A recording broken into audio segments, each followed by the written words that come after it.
The Answer. Now, from the Signature Bank Studios, this is Chicago's Morning Answer with Dan Proft and Amy Jacobson. This is Chicago's Morning Answer. You know, this show isn't for everybody. If you're not interested in the truth, if you're not interested in having a conversation on the merits, then don't listen to this show. On AM 560. Because there's no place for you here. The Answer. Top of the morning, Dan and Amy. I know there was some discussion about immigration on Wednesday night, during Wednesday night's GOP POTUS debate, but they missed a big issue, too. And, you know, this is why you have to listen to what Democrats have to say, like Senator Slingblade, John Fetterman. He's on an issue that is not being talked about enough. What's that? Is he going to be sponsored by Men's Wearhouse? Because he has to wear a suit now, by the way. He does, but that's not the most important thing, although it's wildly important. It's what they're doing to our pandas. And let me say, I hope many of our colleagues agree the Chinese government and other U.S. adversaries should own zero agricultural land in our country. I believe that. I mean, they're taking back our pandas. You know, we should take back all of their farmland.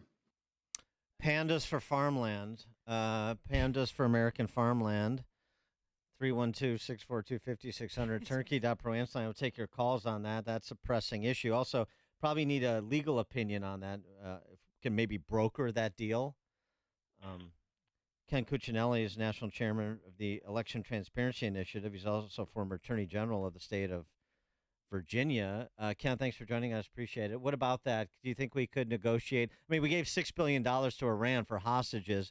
They take our pandas, we take their farmland. You give us back our pandas, you can get your American farmland that you own back, or what should we do? What should we do? Done. Yeah. I mean, absolute deal. Yeah. Yeah. We have to have the pandas. And then Wednesday, Haley she touched on it, I think, complaining about it, but she's standing next to someone who'd actually done it.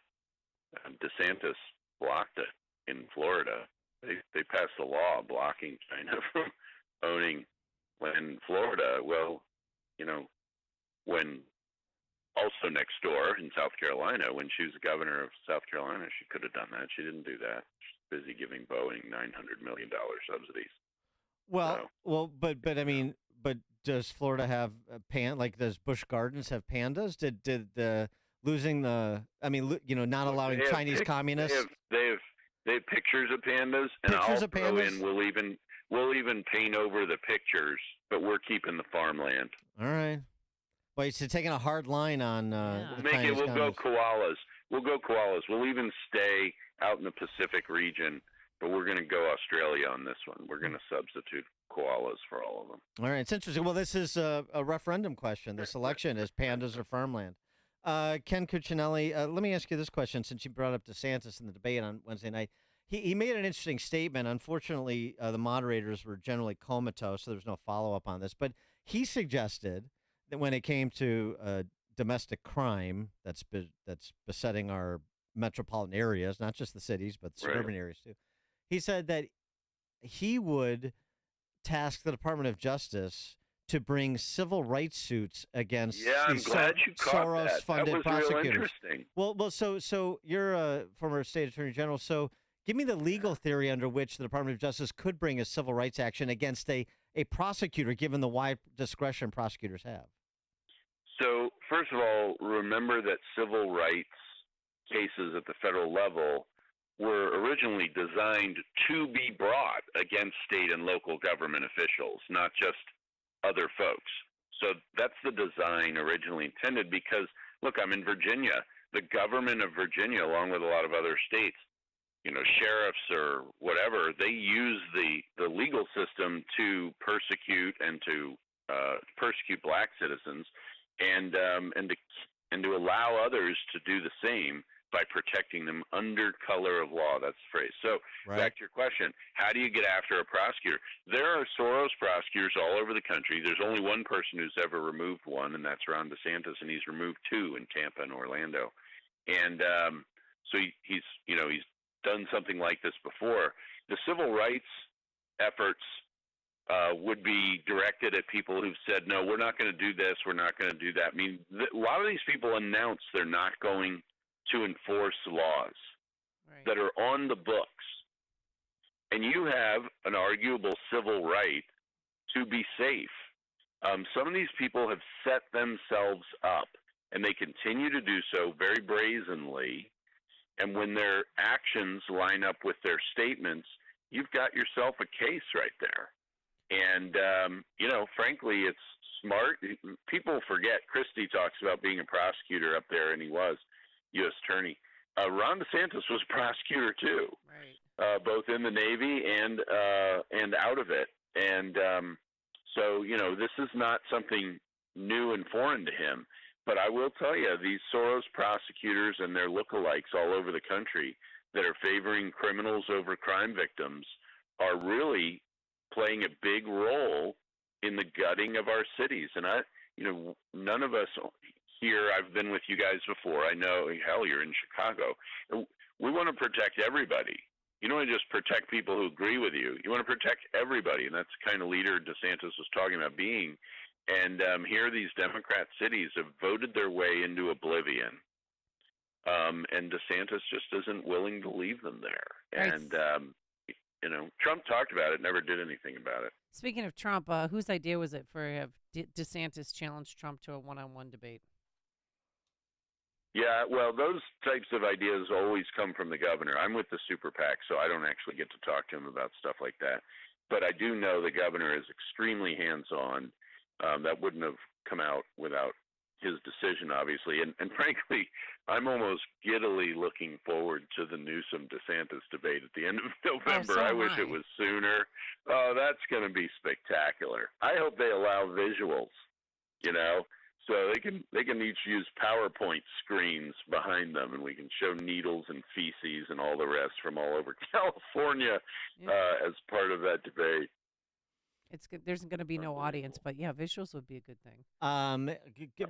Moving past that for just a minute, the primary campaign to just the election generally, since this is your focus too, and the focus of some other people, and this is a concern you hear all the time. I'm sure you heard as well.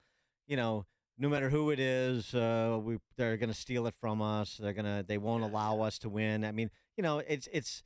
People never have like a handle on what's actually happening, but they're just so cynical for understandable reasons about the administration of elections. So just sort of the latest, greatest in terms of what is being done, particularly in swing states that matter. Maricopa County, Arizona comes to mind, to ensure that we don't have a repeat of what we saw in 20 and 22. Yeah, so let's start kind of with the overall grade. If you go back 3 years rolling into the 2020 election, compare it to today, we're far better off today than we were 3 years ago, including in the swing states. Georgia, Florida, Arizona, Pennsylvania, Wisconsin, the list goes on of states we've made improvements in of various kinds, getting rid of Zuckerbucks, getting rid of drop boxes, securing ballots, all kinds of improvements. And, of course, Georgia, everybody kind of knows about because that's where the explosion occurred from the left when they were so successful in 2021 in passing so many election reforms. And the left went berserk over it. So fast forward through 2022, and we all remember everything was racist, right? You're always a racist if you try to clean everything up. And so what happened in 2022? You had the highest voter turnout, including black voter turnout, in the primary and their general. And a left-wing university, but I double speak, did a survey after the 22 election in Georgia. And I've never seen this before, but they found 0% of black voters were dissatisfied with their voting experience. 0.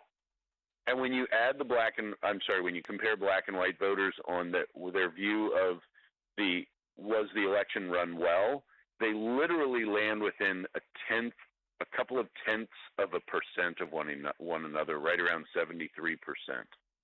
So that is the reality against the radical left-wing narrative. And they have been using words like racist to describe election reform for 20 years. And it's not. Frankly, the people who are fighting ranked choice voting, another scheme they've got going from the left where they get some Republican help. You go talk to local NAACP leaders. A lot of the local leaders, not national, hate this thing because it's so confusing. They feel like their constituents are being disenfranchised. They've been some of the more interesting, outspoken folks against that. You know, good elections typically come down to common sense, but the people who run the Democrat Party today who get elected are such radical nutjob leftists, and I'm sorry, they're way out there. They want muddy elections because they believe that's an opportunity for their side to gain an advantage, and historically it has been.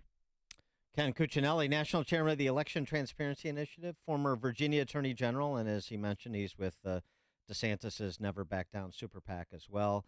Ken, thanks as always. Appreciate it. Hey, good to be with you guys. You have a great weekend. You too, and he joined us on our turnkey.pro answer line. Connect with Dan and Amy using the AM560 mobile app. Download it today at 560theanswer.com/mobile. Greetings, friends. Sebastian Gorka here. You've probably been hearing my colleagues and I talking about investing with Y-Refi for a while. You may have some questions. So let's review. It's true. You can earn up to 10.25% fixed rate of return.